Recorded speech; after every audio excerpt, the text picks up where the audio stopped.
Eu não sabia exatamente por quê, mas tinha alguma coisa que não era boa. E eu fui compreender isso depois. E quando eu olho para trás, eu acho que minha revolta foi pouca. Eu acho que foi pouca. Tem gente que diz assim, Edilene, tu consegue falar dessas coisas rindo? É porque aí eu falo assim, eu já chorei tanto, gente. Eu já chorei tanto. Eu já contei essas histórias. Eu contava, porque nenhum professor, nenhum professor parou pra mim. Eu já chorei demais por causa dos professores. Eu já chorei demais por causa dos meus pais. Eu já chorei demais por causa do médico, quando eu tinha 2 anos de idade, disse: Ó, oh, mãe, essa daí vai morrer, então não se apega, não, viu, mãe? Porque a minha mãe cresceu sem nenhum apego a mim. Minha mãe já tinha perdido um filho, com 5 meses de idade. Ela já tinha sentido a dor da perda de um filho. E minha mãe disse que quando aquele médico disse aquilo, eu tinha crises de diarreia, vômito e desmaios. Ele disse, vai morrer também. Então, ela disse, eu não me apeguei. Eu criava como quem criava um bichinho. Então, veja bem, eu me tornei nessa quase morte, nessa doença, que eu fiquei até os 5 anos de idade com esse problema, eu me tornei alguém vulnerável emocionalmente. Então, eu tinha agora uma dificuldade emocional, eu tinha uma carência, eu tinha uma timidez, eu tinha um medo, eu tinha um monte de coisa que me tornava alguém extremamente, sabe, vulnerável. E aí, o que, que acontece?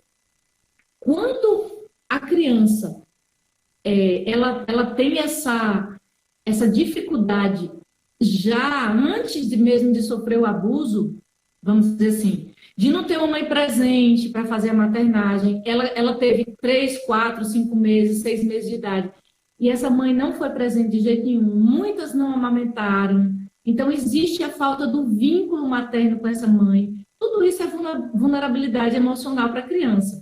Então, assim, aí vocês estão dizendo, Edilene, você está misturando tudo, tua história, uma hora você está falando da história, outra hora você está falando da criança geral. Mas sabe por quê? Porque a nossa história se mistura. A nossa história se mistura. A nossa história, ela se mistura com o que nós vivemos, com o que nós fazemos. Você acha que foi por acaso que eu fiz psicanálise? Você acha que foi por acaso? Não foi. Sabe qual foi o principal assunto, um dos primeiros assuntos que eu fui atrás na psicanálise era entender a mente de um abusador. Eu fiz vários trabalhos quando eu fazia o curso de psicanálise em torno do abuso sexual. Eu fiz vários trabalhos porque eu queria entender o que é que leva um ser humano a praticar o abuso sexual.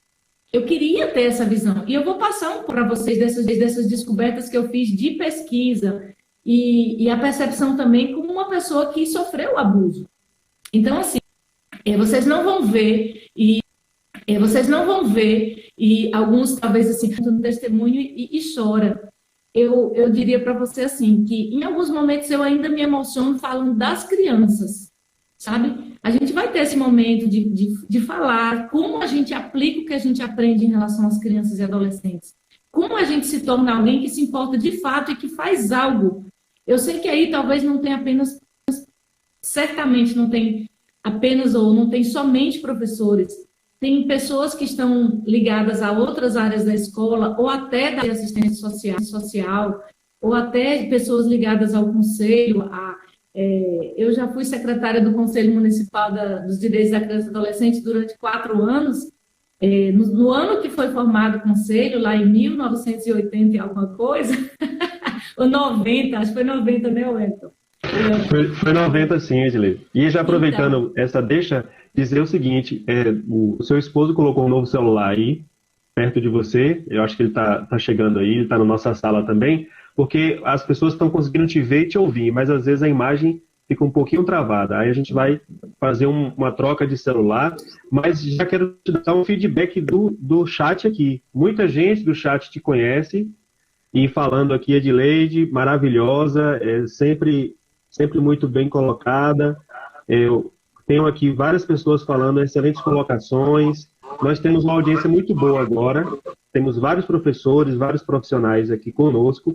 E mais uma vez desejar a eles bom dia, né? Aqui diz, Florisa Galvão diz, se importar com o outro faz toda a diferença. E, enfim, nós temos aqui várias pessoas interagindo. É muito bom que vocês interajam aí no chat também. É o tempo que nós estamos aqui fazendo a mudança de celular e agora vocês vão ver Edileide com mais clareza. Vocês já estavam vendo ela, mas agora vão ver com mais clareza.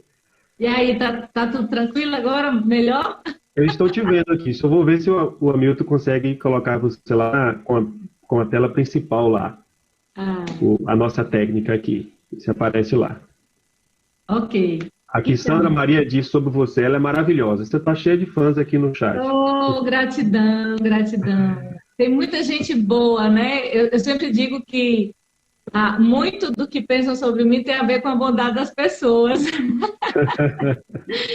Muito, muito. Eu tenho um carinho muito especial. Eu tenho certeza que não é por acaso que Deus promoveu esse encontro entre nós, né? E muitos é um encontro de alma. Não é um encontro apenas um encontro entre pessoas, entre corpos, mas é um encontro de alma.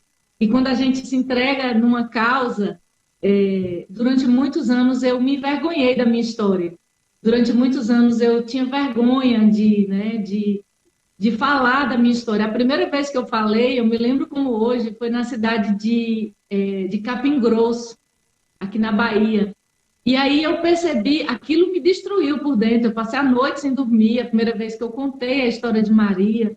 E mas aquilo causou um impacto tão grande no meio dos professores que eu disse, poxa, eu vou precisar me trabalhar para falar mais sobre isso, para ter mais, né, uma fala sobre a questão de combater o abuso sexual, de combater. O principal assunto, um dos primeiros assuntos. Então, aí o que acontece? Depois eu fui para o Piauí, estava mais longe, né? Assim, e aí eu fui falando, e todos os lugares do Brasil que eu falei sobre essa temática, dentro das minhas palestras, que não tinha a ver com abuso, que não tinha a ver, mas eu aproveitava, estava ali com professores, e eu sempre, sempre dava uma palavra. Mãe, você que é professora, você que é mãe, e eu digo,